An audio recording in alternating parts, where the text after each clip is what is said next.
Have you ever noticed someone with bad intentions? Well, hopefully you never meet this person. Today I'll be accompanied by Darkness Prevails. If you would like to hear more from him, please click on his icon. Now, without further hesitation, let's begin. Number 1. I would consider the place I grew up to be reasonably safe. However, just like nearly everywhere else, there was a bad part of town. I was no means horribly poor, but I had 7 siblings. And as we grew into our teenage years, we were old enough to go out and do things, but sending us all to the mall or to see a movie just didn't quite fit the budget. As a result, my siblings and I would often just walk around town. It was rather old and everything in it seemed so fragile and beautiful. And it fascinated me so much when I was younger that I'd always beg my brothers and sisters to take walks with me. I was the youngest, so my mom said I had to have one of the big kids with me because it wasn't safe. Eventually, they got sick of seeing the same things over and over, and one by one, they stopped going with me. By the time I was 14, only 2 of my siblings remained home. Only having to support 3 kids took a load off the budget, so my 2 siblings refused to walk with me more often, in favor of doing things that cost money. I begged my parents to let me walk by myself, claiming that I was old enough and I wouldn't go too far. They allowed me, so long as I stayed in a certain radius of our neighborhood. However, at 14, I was sure that I was all grown up and decided to go further than my parents allowed. Though I didn't get tired of the same route I always took when I went out on walks, but I thought it would be fun to change things up. I wandered around for a while, admiring my little town. As this was in the early 2000s, it was less common for kids to have phones, and I didn't. I was a little out of sorts having not been on that side of town too much, but I had passed through on my way to my friend's house and such. I wanted to leave myself enough time to get home before dark, so I decided to stop by a Pizza Hut that I had been to once or twice to see what time it was. As I walked towards the restaurant, I got a sort of prickly feeling. And that's when I began to realize I was on the wrong side of the tracks. I wasn't too concerned though. Our town was pretty clean cut, and even the bad side of town wasn't that bad. I popped into the Pizza Hut, and the lady behind the counter happily told me the time. It was a quick exchange, and I was out in seconds. It was late enough that I knew I had better head home, but early enough that I could dawdle and still be home easily before dark.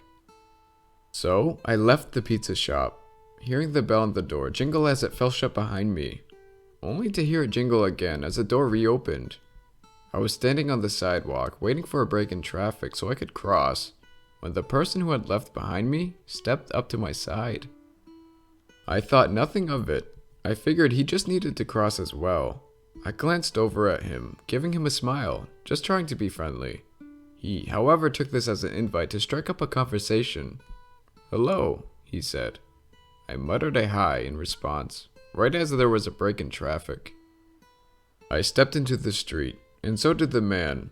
Again, my naive self just figured he was just walking the same way. "You look just like my daughter," he said. By now, I thought he was a bit weird, but not threatening. He looked about my parents' age, and was dressed fairly nice. Still, I didn't particularly want to talk to the man, so I just replied, "Oh?"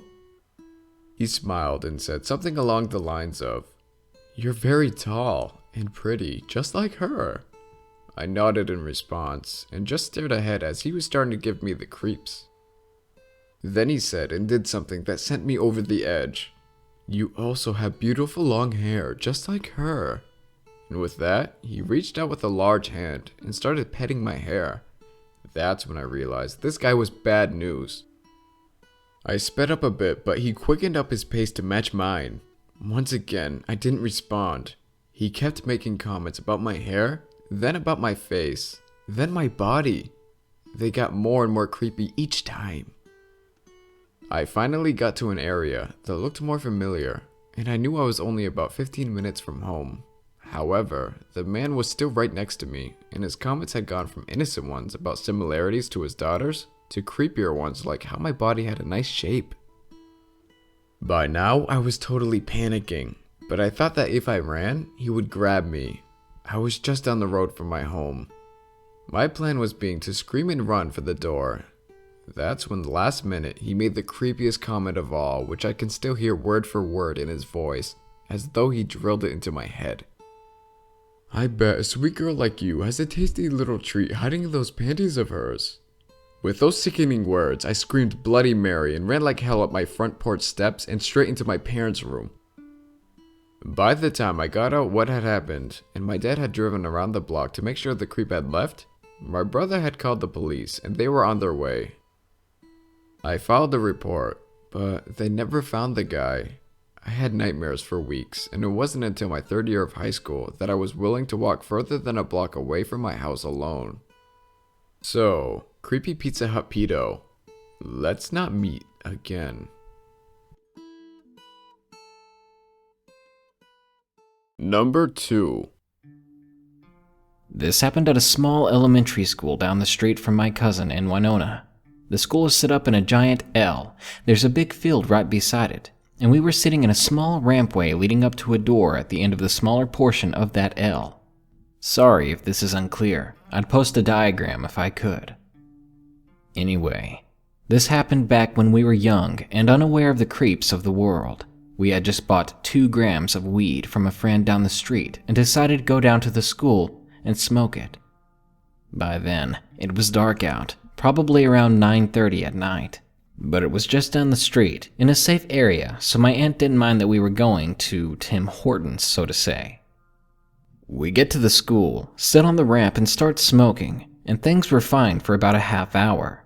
We were laughing and saying stupid shit that young stoners say. Then, out of nowhere, we heard voices but brushed it off because it wasn't uncommon seeing as the school is next to, and across from, a convenience store down the road. We continued to sit there laughing and spark a smoke when all of a sudden this group of 5 guys walk by and stare at us. My stomach instantly felt sick, even though they kept walking. I've never been one to get scared easy, but something about these guys just made me feel instantly on edge. My cousin didn't say a word, and we waited a few moments to see if they'd come back, but no one came. About 10 minutes later, my feeling had gone away and we were about to smoke some more when all of a sudden 2 of the 5 guys came over. One of them leaned against the wall with his hand up on it, just grilling us with the creepiest look on his face, while the other guy asked us how we were and if we wanted some company. You know how they say, you get that fight or flight feeling. I got flight. I grabbed my bag, grabbed my cousin's arm and pulled her up and just walked by them in silence. All good, you would assume, but nope. Now, this is where it gets really creepy. The walk to the gate is a pretty big distance in a situation like this, but we kept a quick pace as they followed us from behind, asking where we were going, that they just wanted to have a little fun. As we're walking, I noticed the other 3 coming from separate directions, one from my right side by the main exit, and one on each side of us. It was clear they were basically trying to trap us in there. We ran for our damn lives, and they booked it after us. I swear to God we had someone looking out for us that day, be it a guardian angel or some otherworldly presence, or just some goddamn luck, because a cop car, with their spotlight on, pulls into the parking lot by the exit, and flashes their light at us.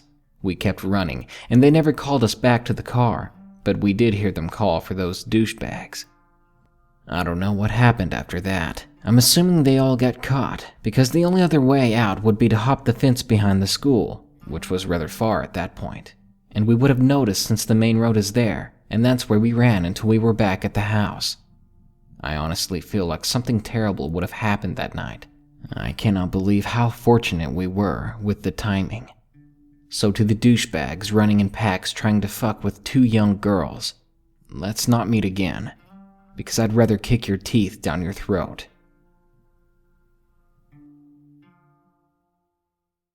Number 3. This is by far the scariest and most bizarre situation I've ever been in. My boyfriend Dan and I had just started renting an apartment together, and money was tight.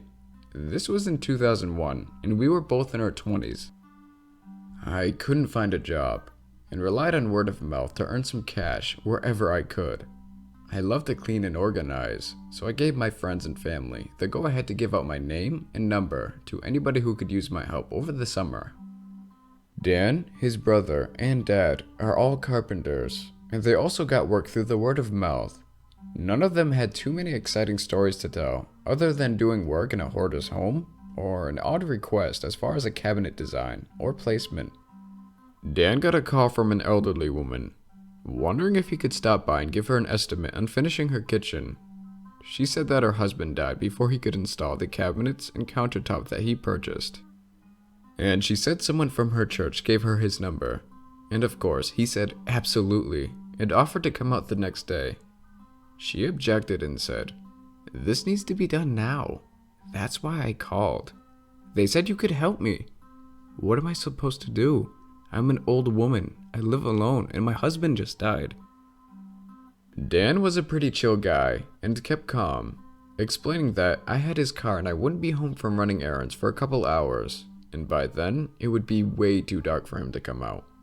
Let me also note that although Dan had a soft, not very masculine voice, he was a big guy, about 6'4" and very muscular. The old lady perked up and asked, "Will she be coming along tomorrow?" in the sweetest voice. Dan said, looking back, this should have been a red flag by the tone in her voice, and the fact that she was so adamant about him coming right that moment. But as soon as she heard that he had a girlfriend, she changed her tune, and there was excitement in her voice, asking about the next day like it was no problem for her to wait.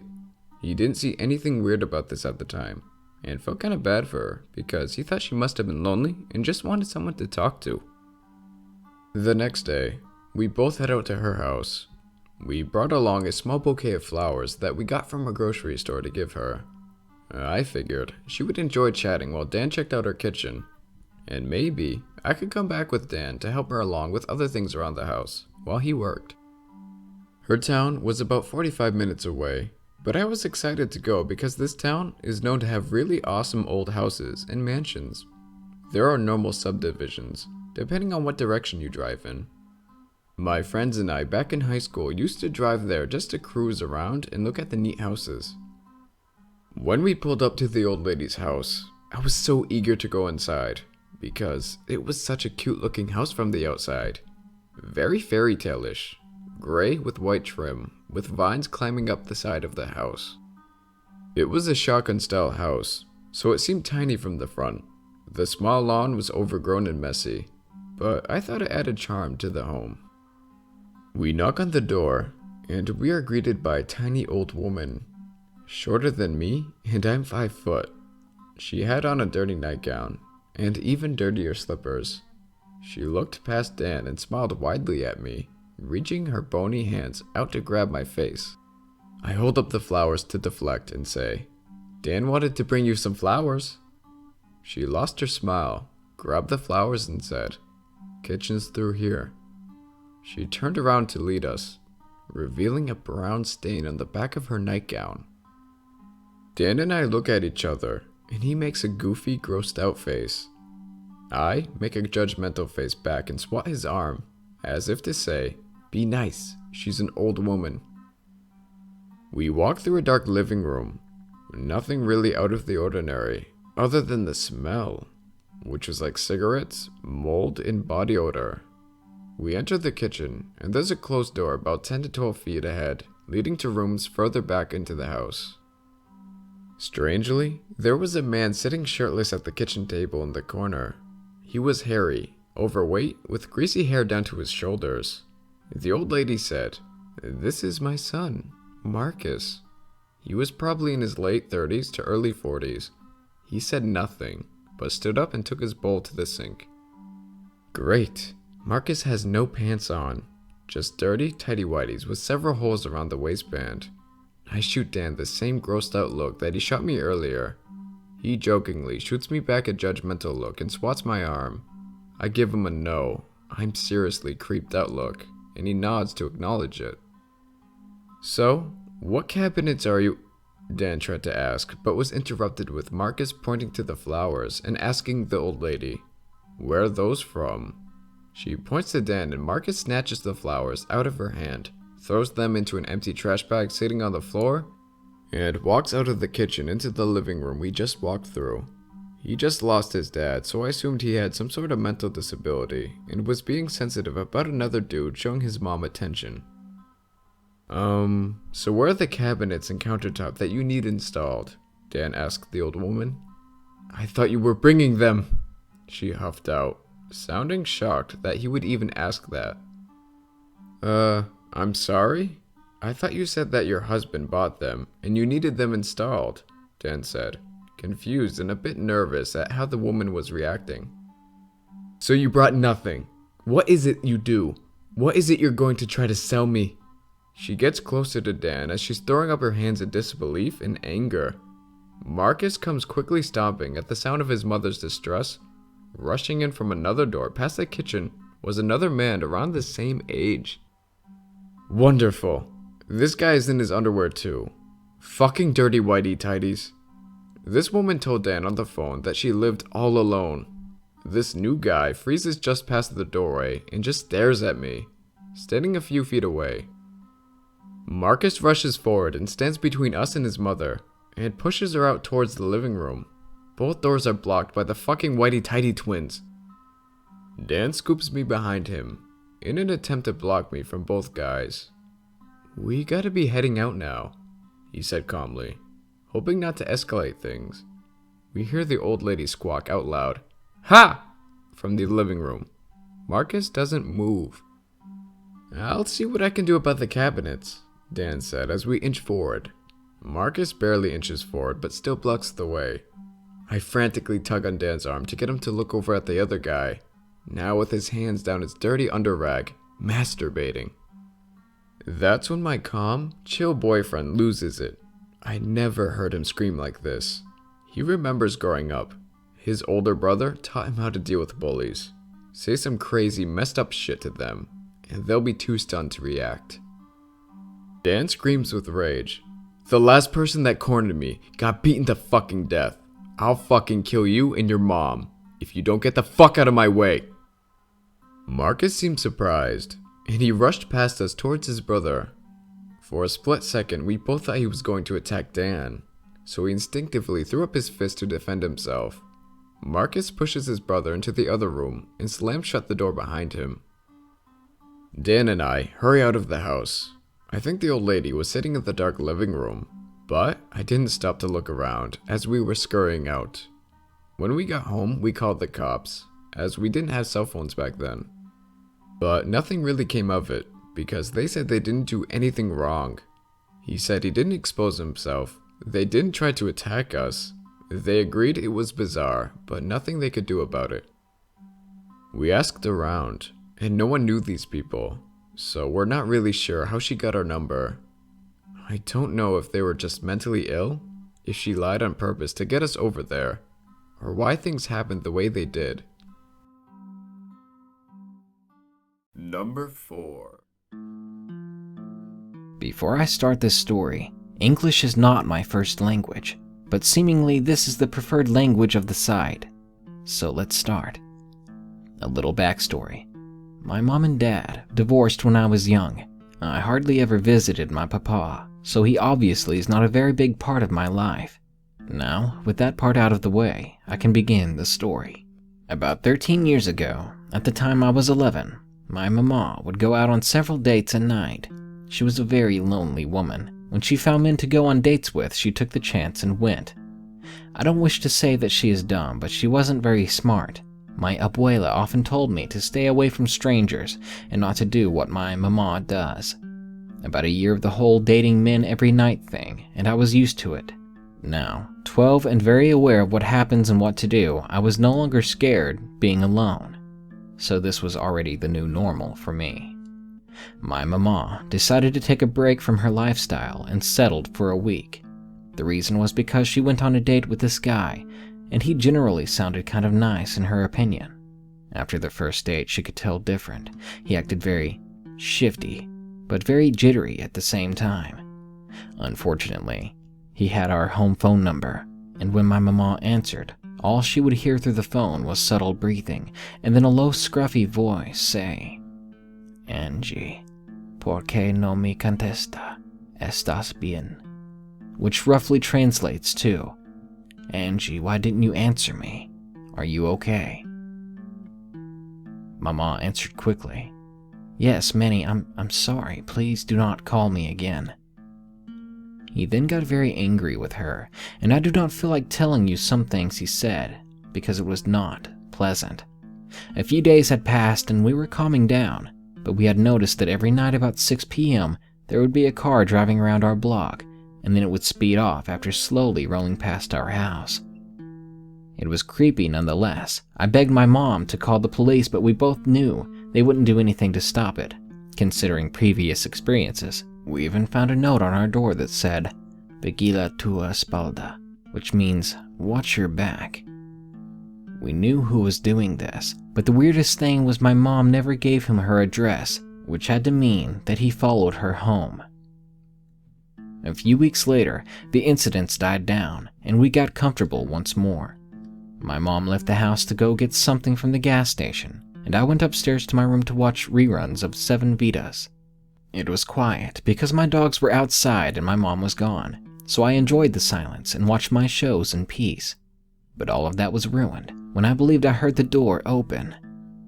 I figured it was my mom, and I was too lazy to get my phone and call her. I just figured she got back early. I heard footsteps up the stairs and footsteps into her room. Once again, I figured it was her, although it was a little odd she didn't let the dogs in when she came inside. I brushed it off and continued watching. But then my phone rang, and I moaned and slowly walked over to my phone and answered it. It was my mom. She asked if I wanted anything from the gas station. I hadn't quite caught on, then said, "You're going back to the store?" We both paused and she answered, "I haven't been yet." That's when I figured out someone was in my house, and it wasn't my mom. I started tearing up with fear, and I turned off my TV. I jumped in my closet and told my mom on the phone that someone was in the house, and that was why I asked her the question. She freaked out. She said not to hang up and that she was on her way. "Mommy, please don't come home. Call the police instead. You probably can't handle him," I whispered, demandingly into the phone. My mother then said, "Grab your tennis racket in your closet and be very quiet. I have to hang up. I'm calling your father," she said. She hung up, and I could hear the person rummaging through the drawers. I held my tennis racket close and backed even farther into my closet. Luckily, my dad doesn't live too far away, so he would be quick to get there. My mom called me and I answered. "Is he coming?" "Yes, I'm going as fast as I can. I'm running red lights." I was worried. I heard a car speeding down the road and speed into the driveway. I figured it was my pa. Came out of my closet and I looked out the window. To my fear, it was another man in dark clothing. My heart sank as I rushed back into my closet. My mom was still on the phone and I whispered to her what I saw. She started crying into the phone and telling me she loved me. I could still hear her car speeding through the phone. Minutes passed and I heard footsteps up the stairs. They sounded like men's footsteps, but not my paws. I cried even harder, and still my mom told me to hush so she could hear. She said, "Do you hear that? Listen." I could hear a car speeding down the road again. "Mama, I don't think that's Dad." She reassured me that it could be him, and she gave me the confidence to look. With that, I did with the tennis racket in hand and looked. To my relief, it was my pa, and he had something in his hand, black and shiny. It looked to be a gun. I hurried back to my closet and heard footsteps running down the stairs and sounding as if they were heading toward the back door. Then I heard my dogs barking and growling viciously. I have a Rottweiler and a German Shepherd, and they both are aggressive to people if we're not with them. I figured my dogs were attacking them, and I came out of my room and looked down the stairs cautiously. Both my dogs were on top of the two men, biting and ripping at their hands and arms. My father walked in with his gun held chest level and looked at me. He moved his eyes behind him and I knew what he meant. I quietly made my way behind him, and I saw the two men still being attacked, and my father'd yell, "Detenir," or "Stop." The dogs quickly stopped and my father walked up to them, and they were bloody, and soon after that, my mom walked inside. We hugged each other and went outside while my father dealt with those two. The police came after we called them, and when they came in, they found my father still holding the gun to them. They told my father to put the gun down and leave as they took care of the criminals. It was the man my mom had went on a date with, and on further investigation, in my mom's room, there were panties all over the floor. They didn't even get locked up for long. Someone happened to bail them out, and that was the last we heard, because my mom and my dad and I all moved away since then. We took our dogs, too. And we moved to America, and that's where I learned to speak English. But never will I forget that day and all the events leading up to it. All I know is, be so careful and be cautious, because that day could have gone very differently if my dogs were not there, or if my mom never called. So, terrifying man that has, yes, scarred me for life, please let's not meet ever again.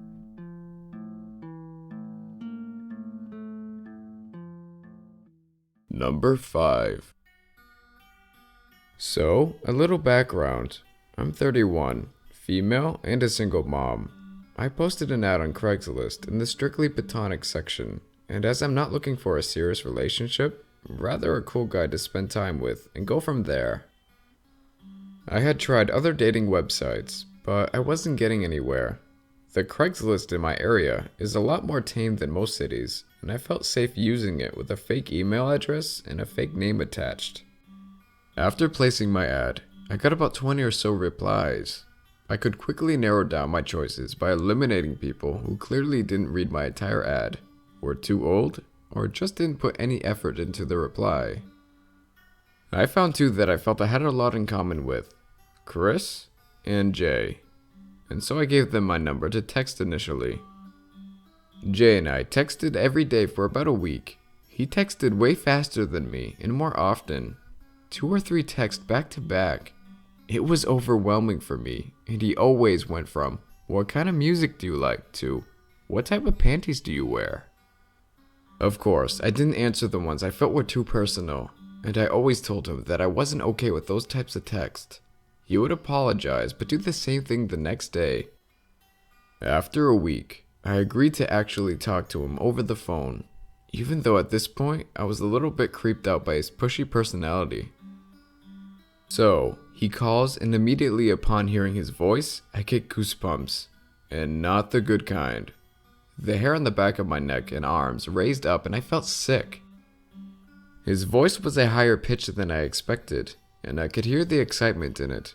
It's hard to describe, but he sounded too loud, and the way he put his sentences together had a weird flow. I of course was polite, and mostly just listened to him talk.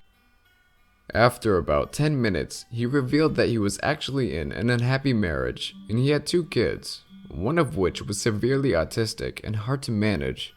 All facts that I was not aware of before.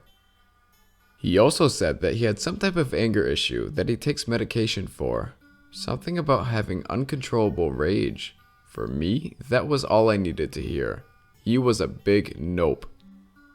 I had the feeling the whole time that I needed to hang up on this guy, change my number, and move to a different country. But I remained polite and cut the conversation short without seeming too desperate to get away. Just something about hearing his voice sent me into emergency abort mode. I did not attempt to text or call him, and I didn't answer any more of his. I ghosted him, I guess you could say. After a week or so, I forgot about him for the most part. I had been texting and talking with the other guy, Chris, and we were really hitting it off, and I was busy with my everyday life as a working mom.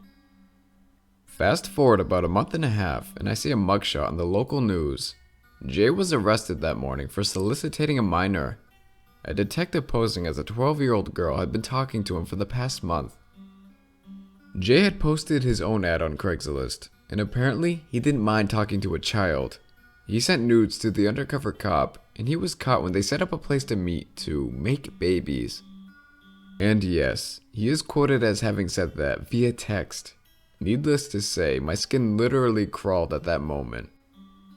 I should point out that I knew this was him because he stupidly used his full real name when replying to my email, and he sent me a photo. So, of course, I looked him up on social media before talking to him. Thank God I listened to my intuition and cut off our conversations when I did. The thought of him turns my stomach, and I will never use Craigslist to find a date ever again. And I'm thankful that we never actually met in person.